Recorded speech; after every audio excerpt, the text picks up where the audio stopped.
Hello everyone, welcome back to the channel. And आज का topic है cell cycle and cell division. बहुत quickly इसको रिवाइज करेंगे, समझेंगे और कंप्लीट करेंगे। तो बात करते हैं सेल साइकिल की। सेल साइकिल है क्या? बेसिकली ये वो सीक्वेंस है सेल का जब वो डिवीजन करेगी। It is a sequence of event a cell undergoes during division. एक ह्यूमन सेल की बात करूं तो वो 24 आवर लेती है डिवीजन के लिए। वहीं पे एक यीस्ट की सेल 90 मिनट्स में अपना डिवीजन करती है। मतलब कि हर ऑर्गेनिज्म का जो सेल साइकिल है और सेल डिवीजन का टाइम है वो अपना अलग अलग है। एक सेल डिवाइड करेगी और बनाएगी 2 डॉटर सेल को। हम देखेंगे आगे कि एक सेल डिवाइड करके 4 डॉटर सेल्स भी बनाएंगी। प्रोसेस मियोसिस में। आगे बढ़ते हैं। अगर मैं बात करूं फेज ऑफ सेल साइकिल की, तो मैं सेल साइकिल को 2 फेज में डिवाइड कर सकती हूँ। एक है इंटरफेज एंड दूसरा है मेरा एम फेज और mitotic phase. Interphase further divide होता है 3 फेजेस में, G1, S and G2। I can say G1 as first growth phase, S is known as synthetic phase and G2 is known as second growth phase. And my M phase is divided into 2 parts again, karyokinesis and cytokinesis. Karyokinesis का मतलब है division of nucleus. Nucleus का division हम समझेंगे, भी देखेंगे क्या मतलब है इसका। अभी टर्मिनोलॉजीज की बात कर रहे हैं। एंड साइटोकाइनेसिस का मतलब है डिवीजन ऑफ साइटोप्लाज्म।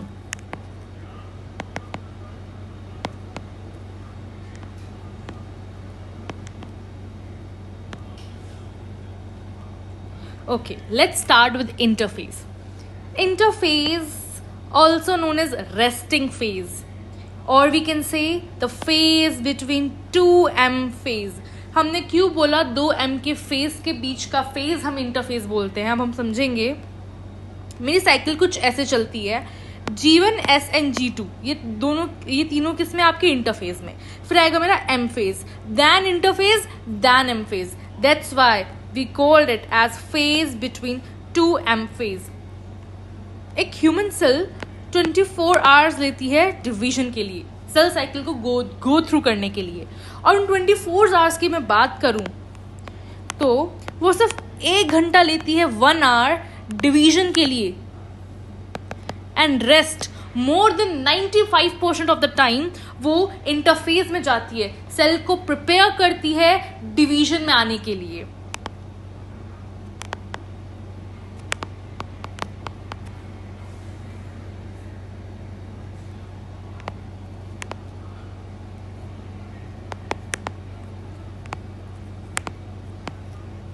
ये क्या जाएगी? इंटरफेस करेगी।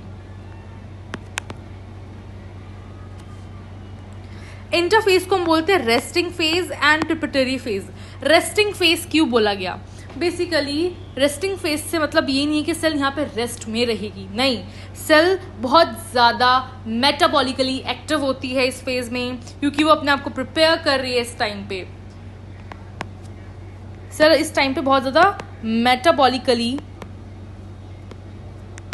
एक्टिव है, बट फिर हमने इसको रेस्टिंग फेज बोला है। रेस्टिंग फेज इसलिए बोला है क्योंकि हम इसमें देखेंगे सिर्फ या तो ग्रोथ हो रही है या फिर डुप्लीकेट कर रहा है मटेरियल। इसमें आप कोई भी डिवीजन नहीं देखेंगे कि एक सेल से 2 सेल बन रहे हैं, ऐसा कुछ डिवीजन नहीं देखेंगे, इसलिए हमने इसे बोला रेस्टिंग फेज। प्रिपरेटरी फेज इसलिए बोला क्योंकि इसमें ये सेल क्या करे, अपने को प्रिपेयर कर रही है आगे डिवीजन में ग्रो थ्रू करने के लिए, अपने मटेरियल को बढ़ा रही है। न्यूक्लियस और साइटोप्लाज्म, इसमें धीरे धीरे क्या देखेंगे, साइटोप्लाज्म की इंक्रीमेंट हो रही है, न्यूक्लियस भी डिवीजन की ओर आने के लिए अपने आप को प्रिपेयर कर रहा है। अब हम समझते हैं इसके फेजेस। तो आपके इंटरफेज में आते हैं G1, S and G2। G1 को बोलते हैं first growth phase and post mitotic phase. Why we called it post? क्योंकि ये M फेज के बाद आ रहा है, इसलिए बोला हमने पोस्ट माइटोटिक फेज।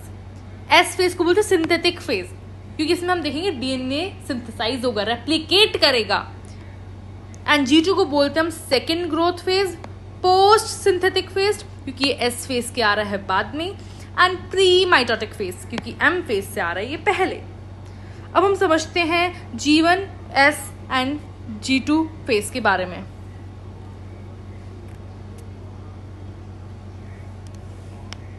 तो G1 फेज में क्या होगा, मेरे G1 फेज में जो मेरा साइटोप्लाज्म है वो अपनी वॉल्यूम को इंक्रीज करेगा।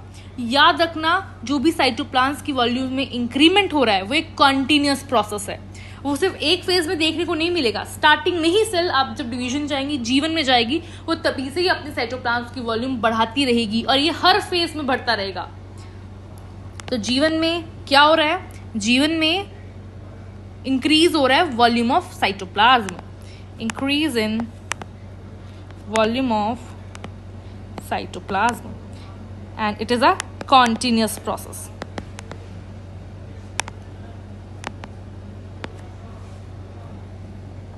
इसमें मेरे RNA एंड प्रोटीन्स भी थोड़े थोड़े क्या हो रहेंगे, बढ़ रहे होंगे, इनका कंटेंट भी थोड़ा थोड़ा बढ़ता जा रहा होगा।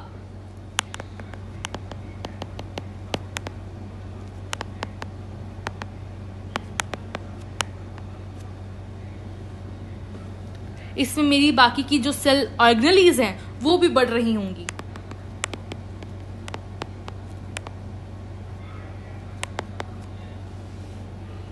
अब आते हैं हम एस फेज में। तो G1 फेज में क्या हुआ, increase in volume of cytoplasm, number of cell organelles बढ़ गए होंगे इसमें, और आपका RNA और प्रोटीन्स भी इसमें बढ़ता हुआ दिखेगा। अब आएंगे हम एस फेज में कि एस फेज में अब होगा क्या। एस फेज में जो दिखता है हमें दिखेगा रेप्लिकेशन ऑफ डीएनए रेप्लिकेट करेगा, या बोल सकते हम डीएनए सिंथेसाइज होगा। तो डीएनए सिंथेसिस और रेप्लिकेशन इस फेज में हमें देखने को मिलती है।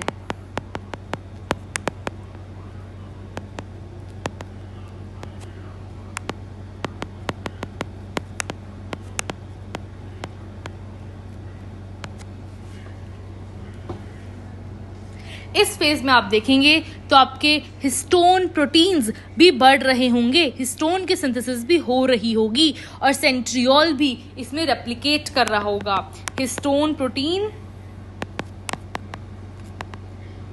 एंड सेंट्रियोल क्या हो रहा होगा, इसमें रेप्लिकेट कर रहा होगा। G2 फेज में क्या होगा, अब G2 फेज में आएंगे, अब हमारे और थोड़े RNA एंड प्रोटीन्स का इंक्रीमेंट होगा, स्पेशली ट्यूबुलिन हमारा इसमें इंक्रीज करेगा। ट्यूबुलिन प्रोटीन देखेंगे, इसका इंक्रीमेंट देखने को मिलेगा। सपोज मैं इसको और बताती हूँ और समझाती हूँ डिटेल में कि लाइक हमारे 46 क्रोमोसोम है, हमारी ह्यूमन सेल्स में होता है 46 क्रोमोसोम एंड 23 पेयर्स होते हैं। तो G1 में क्या होगा, G1 में 46 के 46 से रहेंगे, क्योंकि इसमें क्या होता है, G1 में आपका वॉल्यूम इंक्रीज होगा साइटोप्लाज्म में, और RNA सेल ऑर्गेनेलीज ये सब इंक्रीज होंगे। पर एस फेज में, क्योंकि एस फेज में जो मेरा डीएनए होता है वो क्या करता है, रेप्लिकेट करता है। क्रोमोसोम्स तो अभी भी कितने रहेंगे, क्रोमोसोम्स लाइक अभी मेरे क्रोमोसोम्स ऐसे थे,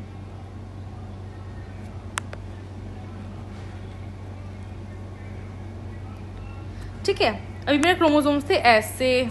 अब आगे क्या होगा, एस फेज में क्रोमोसोम्स तो मेरे 46 ही रहेंगे, बट क्रोमैटिड हो जाएगी मेरी डबल। अभी सिंगल थे, ये क्रोमैटिड हो गई डबल, ये है भी है एक क्रोमोसोम, ये भी है एक क्रोमोसोम ही। अब इसमें क्या होगी, आपकी क्रोमैटिड डबल हो गई। पहले में क्रोमैटिड कितनी थी, इस एक को बोलते हैं क्रोमैटिड, पहले में क्रोमैटिड कितनी है 46, पर अब मेरी एस फेज में कितनी क्रोमैटिड हो गई, 92 क्रोमैटिड्स हो गई। G2 फेज में chromosome of 46 and chromatid is again 92। तो क्या ये समझ आया, इसे और एक बार और समझाती हूँ कि क्या होता है। देखो एक बार और समझ लेते हैं इसको अच्छे तरीके से। ओके, लाइक मैं अपनी क्रोमोसोम्स की बात करूँ तो हम अपना क्रोमोसोम का स्ट्रक्चर हमेशा से ऐसे पढ़ते हैं, ठीक है, ये आपके क्रोमोसोम है, इसको हम बोलते हैं क्रोमैटिड।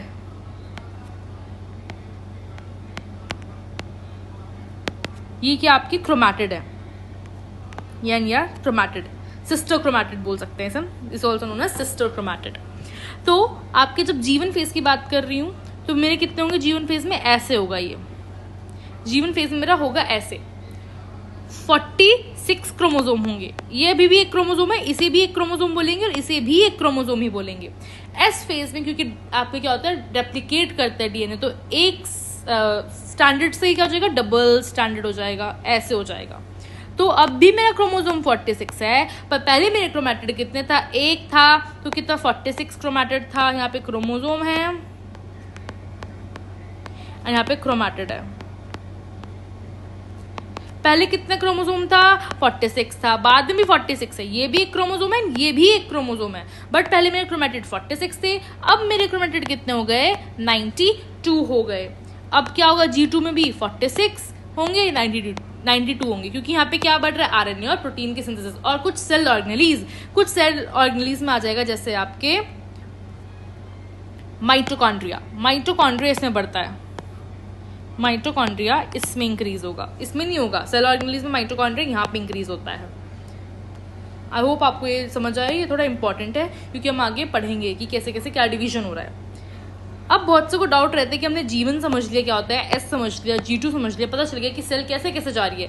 सेल पहले एंटर करेगी इंटरफेज में भी सबसे पहले जीवन फेज में, जहाँ पे वो अपने आपके कंटेंट को बढ़ाएगी, साइटोप्लाज्म को इंक्रीज करेगी, वो एक कॉन्टिन्यूस प्रोसेस है। फिर वो जाएगी एस फेज के थ्रू, एस फेज में अपने क्या करेगी, डीएनए का रेप्लिकेशन करेगी, डीएनए रेप्लिकेट होगा, हिस्टोन प्रोटीन्स रेप्लिकेट होंगे और आपके सेंट्रियोल्स भी रेप्लिकेट होंगे। फिर वो जाएगा G2 फेज में आरएनए एंड प्रोटीन्स रेप्लिकेट होंगे और क्या होगा, इसमें आपके माइटोकॉन्ड्रिया और कुछ सेल ऑर्गेनेलीज भी इंक्रीमेंट दिखाएगी, रेप्लिकेट होगी। अब हम समझते हैं G0 फेज क्या होता है। बहुत बार डाउट रहता है, कंफ्यूजन रहता है इसमें G0 फेज में। What is G0 phase? G0 phase को हम बोलते हैं quotient phase. Cell which do not divide further and do not proceed beyond G1 phase enter कर जाएंगी G0 phase में। ये G0 phase बेसिकली सेल आई मेरी, मैं यहीं पे समझाती हूँ कि सपोज मेरी सेल आई, सपोज ये मेरी सेल है, इसको क्या करना है, डिवीजन करना है, सेल साइकिल सेल डिवीजन में परफॉर्म करना है, पार्टिसिपेट करना है, तो क्या है वो G1 फेज में जाएगी।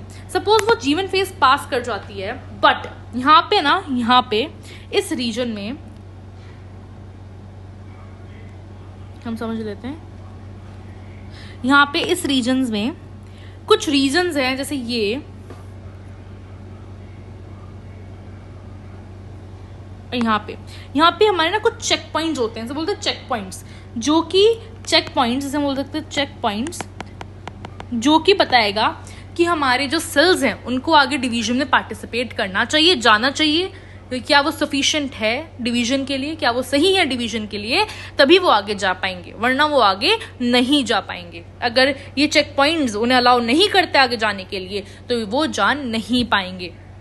तो जैसे सेल मेरी एंटर कर जाती है जीवन फेज में, जैसे ही सेल एंटर करेगी जीवन फेज में तो क्या होगा, उसने जीवन फेज कर लिया, उसका ग्रोथ हो गया न्यूक्लियस का, वो उसका साइटोप्लाज्म बढ़ गया, पर वो आगे जीवन फेज से जा नहीं पाती है क्योंकि वो जो चेक पॉइंट्स है उसको रोक देते हैं और एंटर करा देते हैं उस सेल को। वो जो सेल है वो एंटर कर जाएगी किसमें, मेरे G0 फेज में। वो जो सेल है वो एंटर कर जाएगी मेरे G0 फेज में। उस फेज में ये सेल मेटाबॉलिकली एक्टिव तो होगी पर डिवीजन में नहीं जाएगी, ना ही इसमें डीएनए रेप्लिकेशन होगा, ना ही इसकी फिर आगे ऑर्गेनेलीज भरेगी, ना ही फिर एम फेज में फर्दर डिवाइड कर पाएगी। G0 फेज में मेटाबॉलिकली एक्टिव होगी, बट अब इसका डिवीजन नहीं होगा। इसका डिवीजन कब होगा, जब इसे बुलाया जाएगा, जब इसकी जरूरत होगी। अगर इस सेल की मुझे जरूरत हुई तो हम इसे वापस बुला लेंगे और वापस ये किस में जाएगी, फर्दर वापस बुला लेंगे इसको और फिर से ये क्या करेगी, ये सेल, अगर ये सेल मेरी सपोज G1 में गई, यहाँ से डिवाइड नहीं हुई तो ये निकल जाएगी और G0 फेज के अंदर चली जाएगी। G0 फेज में अगर इस सेल की मुझे वापस जरूरत हुई, सपोज कुछ इंजरी हुई या कुछ हुआ, तो ये सेल फिर से आ जाएगी, सेल साइकिल में कंटिन्यू कर देगी, फिर से G1 S and G2 further on ये कंटिन्यू करेगी। तो G0 फेज का मतलब ये नहीं कि सेल बिल्कुल भी एक्टिव नहीं है, नहीं, सेल बहुत ज़्यादा मेटाबॉलिकली एक्टिव है इस फेज में और ये वापस आपकी एंटर कर सकती है। It can enter into the cycle if cell is needed.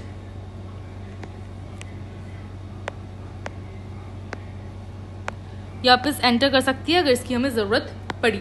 जैसे कुछ हमारी सेल्स हैं जो डिवाइड नहीं करती, हमारी ह्यूमन की हार्ट सेल, नर्व सेल, ये डिवीजन में पार्टिसिपेट नहीं करती हैं।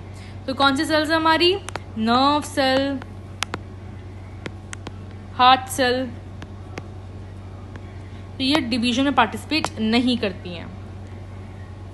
अब आ जाते हैं हमारे एम फेज में। हमने क्या करा, सेल आ चुकी है, सेल ने G1 भी कर लिया, S भी कर लिया, G2 भी कर लिया, ठीक है। सेल एंटर होके G0 भी समझ आ गया कि कब वो G0 में जाएगी। अगर मेरे चेक पॉइंट से अलाउ करते हैं तो जाएगी, अगर उसकी ज़रूरत है हमें सेल की कि डिवीजन चाहिए तो जाएगी, वरना नहीं जाएगी, वरना वो G0 में चली जाएगी। G0 में वो मेटाबॉलिक एक्टिव है, वो अपना काम करेगी जो भी इसको फंक्शन दिए जाएंगे करने के लिए। अगर इसके पास फंक्शन, इसको स्पेसिफिक फंक्शन दिए जाएंगे करने के लिए। अगर मुझे इसकी वापस ज़रूरत पड़ी, सपोज कुछ इंजरी हुई और मुझे उस सेल की ज़रूरत है, तो वो वापस आके साइकिल में री एंटर कर सकती है, वापस आ सकती है और वापस डिवीजन परफॉर्म कर सकती है। अब वो जाएगी। अब हमारा क्या हो गया, हमारा सेल हो गया बड़ा, हमने सेल की ग्रोथ करा दी, सेल के साइटोप्लाज्म बढ़ा दिया, एक सिंगल क्रोमैटिड से डबल क्रोमैटिड बना दिया। 46 क्रोमोसोम विद 92 क्रोमैटिड्स अब हमारे पास है। अब वो एंटर करेगा किसमें? एम फेज में।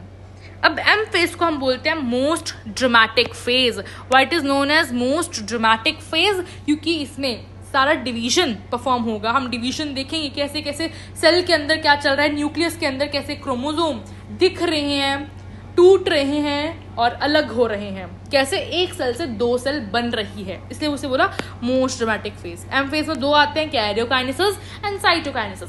कैरियोकाइनेसिस को बोलते हैं division of nucleus and cytokinesis को बोलते हैं division of cytoplasm.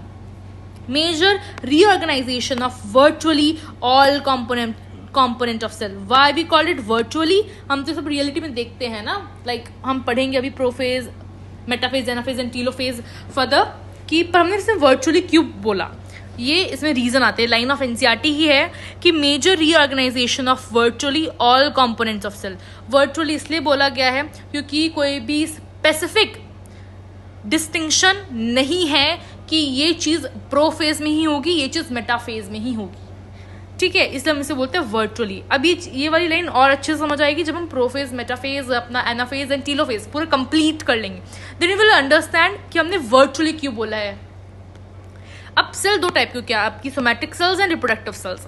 Somatic cells कहेंगी माइटोसिस, मतलब 2n से बनाएंगी 2n type of cells, and आपकी रिप्रोडक्टिव सेल्स जाएंगी मियोसिस, मतलब कि 2n से बनाएंगी n देन फर्दर ये n मतलब एक सेल 4 को इसमें बनाएंगी, एक सेल से 4 डॉटर सेल बन रहा है, इसमें एक सेल से बनेंगे आपके 2 डॉटर सेल। समझ आया?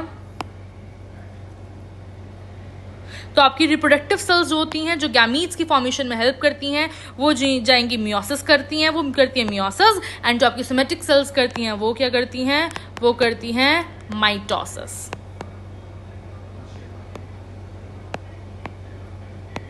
ओके देन अब बोलते हैं माइटोसिस को पढ़ते हैं। माइटोसिस को हम बोलते हैं इक्वेशनल डिवीजन। क्यों बोला जाता है? क्योंकि जितने नंबर ऑफ क्रोमोसोम आप इसमें देखेंगे सेल में, उतनी ही डॉटर सेल्स में देखने को मिल जाएंगे। इसमें क्या हो जाएंगे? रिड्यूस हो जाएंगे, आधे हो जाएंगे। तो जितने आपके पेरेंट सेल में देखने को मिलेंगे क्रोमोसोम, उतने ही आपको आगे भी अपने डॉटर सेल्स में भी मिलेंगे उतने ही नंबर ऑफ क्रोमोसोम। इसलिए हम इसे क्या बोलते हैं?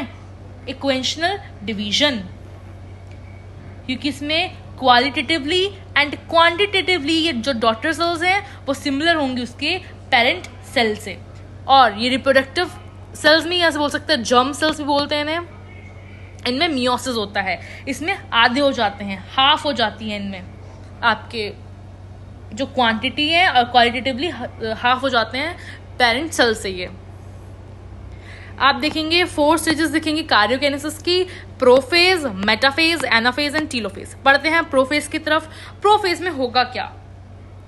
अब याद रखना ये सबसे ज्यादा लॉन्गेस्ट फेज है, यही लॉन्गेस्ट फेज है इसमें, इन चारों में ये लॉन्गेस्ट फेज है। तो प्रोफेज में होगा क्या? प्रोफेज में आपकी जो सेल है, ये आपकी सेल है, मैंने ये सेल बनाई है, ये आपका न्यूक्लियस है। न्यूक्लियस के अंदर आपका क्या है, ये न्यूक्लियस के अंदर है आपके पास क्रोमेटिन या मैं बोलूँगी क्रोमोसोमल मटेरियल। तो प्रोफेज में होता क्या है, सबसे पहले प्रोफेज में आपके जो क्रोमेटिन या मैं बोल सकती हूँ क्रोमोसोमल मटेरियल है उनका होगा कंडेंसेशन। सबसे पहला स्टेप ये होता है कि इनका कंडेंसेशन होना शुरू हो जाता है। मतलब कि अभी जो ये सपोज ये न्यूक्लियस है, मैं ये न्यूक्लियस बना रही हूँ, it is not cell, it is nucleus. Nucleus के अंदर आपके ऐसे ऐसे ऐसे ऐसे पड़े हुए हैं ना, ये ऐसे ऐसे फैले हुए हैं, पड़े हुए हैं आपके क्रोमोसोमल मटेरियल। अब मैं इसका कंडेंसेशन कराऊंगी, कि ऐसे कंडेंसेशन कराऊंगी जिससे मैं क्या बना पाऊँ, जिससे मैं क्रोमोसोम्स बना पाऊँ। क्रोमोसोम्स तो ऐसे लाइक स्ट्रक्चर हैं, क्रोमेटिन तो ऐसे ऐसे ऐसे ऐसे है, इसे हमें इसमें बनाना है, तभी तो हम डिवीजन कर पाएंगे, तभी हमें पता चलेगा कि इक्वली डिवाइड कर रहा है नहीं कर रहा। याद रखना कंडेंसेशन इस प्रोसेस में होता है। हम एस फेज में पढ़ते ज़रूर हैं, समझाते हैं ऐसे कि ये इससे ये बना है, बट अभी भी हमारी ये ऐसे फैले हुए हैं, ये ऐसे ही फैले हुए हैं। It's thread like, it's not like this, appearance नहीं होता इनमें, ये धागे की तरह ही पड़े रहते हैं, पर हम समझने के लिए ऐसे बताते हैं कि ये ऐसे है और ये ऐसे हो गए। कंडेंसेशन असली जो स्टार्ट होता है वो आपका प्रोफेज में ही स्टार्ट होता है। सबसे पहले क्या होगा, इनका कंडेंसेशन स्टार्ट हो जाएगा। क्या स्टार्ट हो जाएगा, इनका कंडेंसेशन स्टार्ट हो जाएगा। कंडेंसेशन का स्टार्ट हो जाएगा, तो कंडेंसेशन क्रोमेटिन कंडेंसेशन में शुरू हो गया। ये मेरी सेल है, मैं बोल रही हूँ इसमें से धागे धागे से पड़े हुए हैं, ठीक है। मैंने एस फेज में क्या बोला, एस फेज में इनका कंटेंट, अभी मैं समझा देती हूँ कंटेंट कैसे बता रही हूँ मैं आपको। सपोज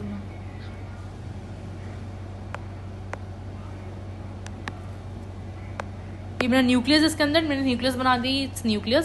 सपोज न्यूक्लियस में धागे ऐसे पड़े हुए हैं ना, ऐसे, तो मैंने एस में क्या सोचेंगे, ये धागे ऐसे हो जाएंगे, ठीक है, ये ऐसे, मतलब लाइक अगर इसमें 4 है तो इसमें भी ऐसे ही ऐसे हो जाएंगे 4। एक काम करते हैं, इस पूरे को न्यूक्लियस बना लेते हैं।